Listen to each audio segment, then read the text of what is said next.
Alright, hey guys, Pax, welcome back to another Pokemon Trading Card Game Pocket video. As the title states, I'm going to be going over whether you should or should not summon on the new Triumphant Light banner. Again, just a quick disclaimer, this is all my opinions, and if you guys disagree, let me know in the comments, but I just think this is the best choice depending on your circumstance and where you're at the game. But yeah, if you guys haven't already, I suggest liking and subscribing because I cover Pokemon Pocket content pretty much daily at this point, really liking the game. And yeah, hopefully you guys enjoyed this kind of commentary kind of structure right here. It's just me basically speaking on whether you should or should not summon, while having some gameplay and also kind of showcasing some cards as well. And yeah, let's get right into it. So yeah, whether you should or should not summon. So I'm going to divide this video into two portions. The first one is why you should summon, and the second is why you shouldn't summon. There's gonna be timestamps in the description if you guys just want to skip to like a specific portion. But yeah, so why, I'm just gonna start why you should summon. So yeah, you should summon. One, if you're pay to play, like again, like if you can afford it and you're like, hey, this new booster pack is pretty cool and all, I have a little bit of money, I got that recent raise in my janitorial job, no offense to janitors out there, but and you're like, hey, I would like to spend some money and then get some pretty nice cool cards and like try to make a meta deck, then yeah, this is for you. And two, if you like the cards, because again, like in my opinion, the cards aren't really like, there are better cards. The cards that were released in this booster pack are really that meta changing, because again, there are a lot of like from previous packs like Mystical Island, Genetic, even Genetic Apex, there's still cards that are like extremely meta and still very fun to use. But again, if you like Garchomp, because Garchomp's here, Garchomp EX, then of course, if you're like a Leafeon enjoyer, this is like the best time to be a Leafeon enjoyer, because again, Leafeon EX is very fun. You can get him, so it's really up to your preference. That's why I would say, like, if you would summon. And again, yeah, if you're a whale, if you like collecting it all, again, pay to play. But yeah, that's pretty much all the reasons why I think you should summon. Before you do though, I'm going to list the reasons why you shouldn't summon. So first of all, free to play. If you're free to play, you got to keep in mind that next month we'll have 2 booster packs. And this is where it gets kind of scary, because like we don't know yet what the cards are, and the cards could be meta changing. Like I wouldn't be surprised if Dina, the creators of Pokemon Pocket, release something that's very meta changing. Because again, keep in mind, in Space Time Smackdown, they released Darkrai and Magnezone, which again people argue is very meta changing, as well as Cyrus, which Cyrus definitely is. Cyrus is definitely an S tier card that can be used in a lot of decks. And not to mention the idea of Poketools. Poketools are great. Rocky Helmet is nice. Giant Cape is nice as well. And yeah, given that they're most likely going to add more Poketools in the future, probably the next booster pack, we'll see how overpowered that is. But pretty much, yeah. The reason I say don't summon is because, again, next month, they're going to do a different region, of course. But it depends on the region. That like we still don't know what the region is. And it could be something that you, like, the viewers like. Like, if you like a Pokemon from Gen 2, Gen 3... possibly Gen 5 and whatever, Gen 8 if you're into that. They're most likely going to cover like a very popular region to the fans, like a fan favorite region. Most likely either Gen 2, 3, or 5. With that being said, if you like cards from that, like if your favorite card is like for Alligator, then yeah, you would probably, I suggest saving. And again, we don't know, like they could introduce like an insane meta changing card as I stated earlier. So with that being said, yeah, I would save my booster packs until we get either leaks or the next booster pack comes out, so that you can kind of confirm, like, because again, it could be a dud. It could give stuff that are like very mediocre and kind of mid cards. Probably not, but like probably nothing like huge. But equally, again, they could do something that's equally as huge. If you're free to play, I would probably wait until the release of the next booster pack. Because again, the main thing is that this is only 1 booster pack. The next one is 2 booster packs.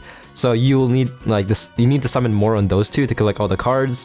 And again, this booster pack, you might like it, you might hate it, but like again, I feel like it's nothing that groundbreaking. Like there are some good cards here. Again, if you're a Garchomp fan, yeah. But in my opinion, again, Charizard from Genetic Apex, in my Garchomp showcase video, he completely destroyed my Garchomp. Because again, Garchomp needs a while to build, and yeah, Charizard, same thing. But once Charizard is out, he just one-shots everybody. So again, Charizard is still very dominant. And again, he's from pretty much the first booster pack in this game. Let's actually look at the cards right here. So yeah, these are the cards from Triumphant Light.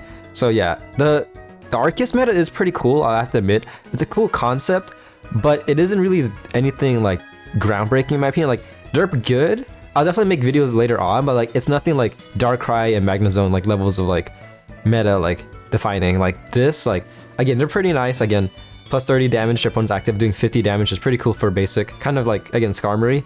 Pretty much a Skarmory if you think about it, because you need Arceus as well. Much like how Skarmory requires Poketools. Heatran, again, pretty nice. You know my thoughts about Trinitar, kind of sad, but he's there too.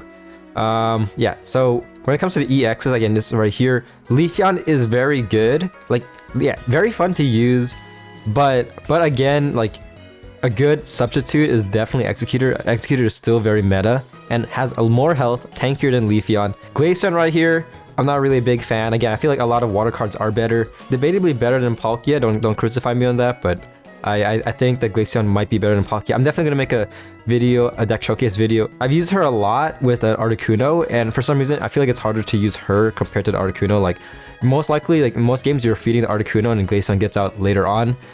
That might just be my RNG, but I'm definitely going to make a deck showcase video in the near future. Probably 3 days from now, hopefully. I don't want to jinx it, but yeah, Glaceon is alright.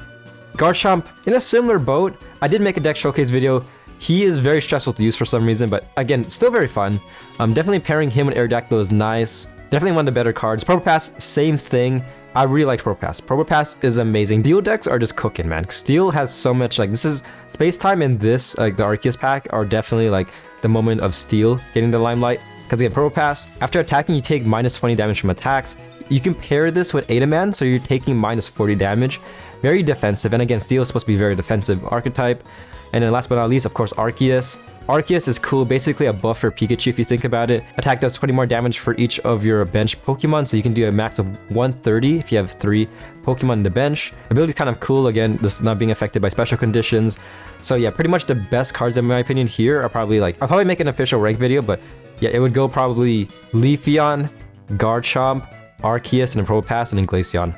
That's just my take, but in my opinion, again, but yeah, as I've stated, like, I feel like in previous packs, there are definitely equally as great alternatives, because again, like Glaceon, again, Gyarados is debatably better, Leafeon, Executor, Garchomp, you can say Gallade, Probopass EX, I would say great alternatives, either Mew, Melmetal, or even Bastiodon, Arceus, these are the alternatives right here.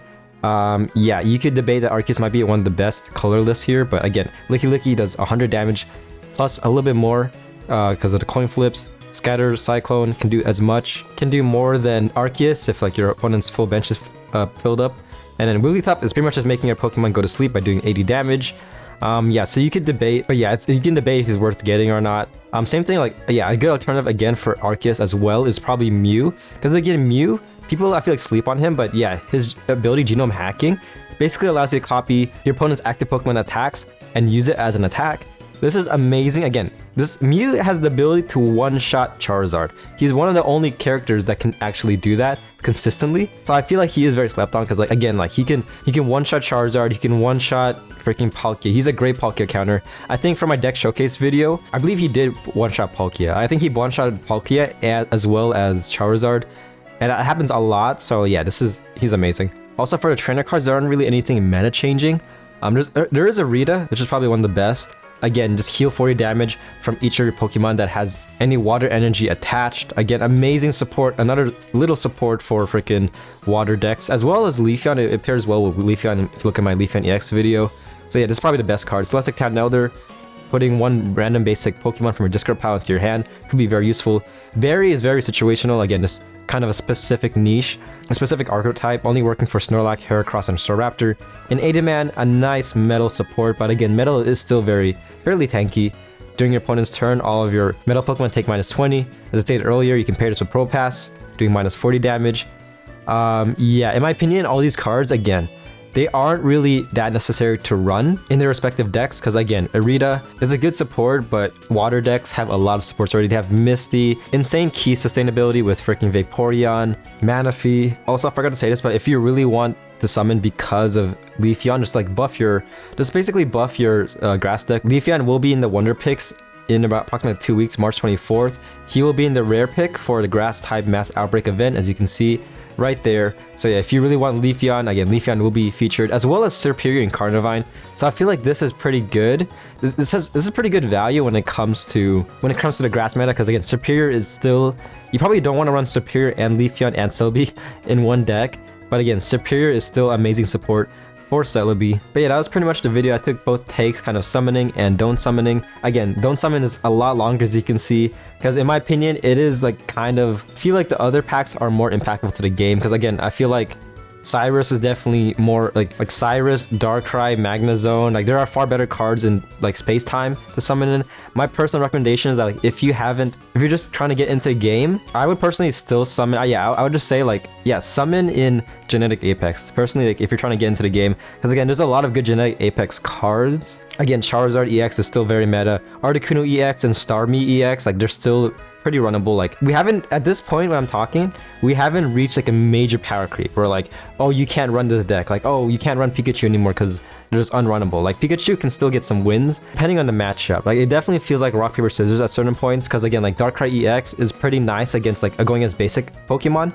but it kind of struggles against, again, freaking Charizard, because Charizard is going to be cooking in the back line, and then Darkrai EX or even Magnezone can't do anything. And then once Charizard EX is out, just completely sweep all their Pokemon. Not to mention Genetic Apex has some pretty core cards like Sabrina, Misty, still pretty nice. And again, Moltres, for now, like he's still a very good fire support. Again, he's good with Arcanine, which is also in Genetic Apex, as well as Infernape EX, which is in space time.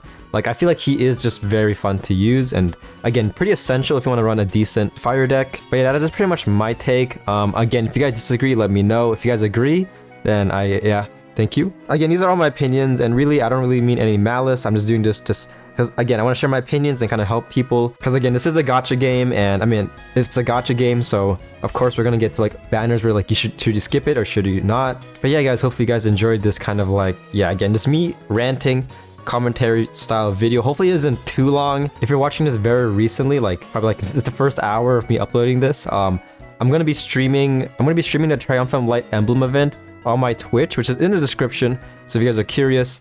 And if you miss a stream, there's also the VOD, and there are times I would record my deck showcases on stream. Just trying to get into that format because I feel like it's kind of a nice balance of streaming and also recording. But yeah, that's pretty much it guys. Hope you guys enjoyed, and I'll see you guys on my next video. Peace.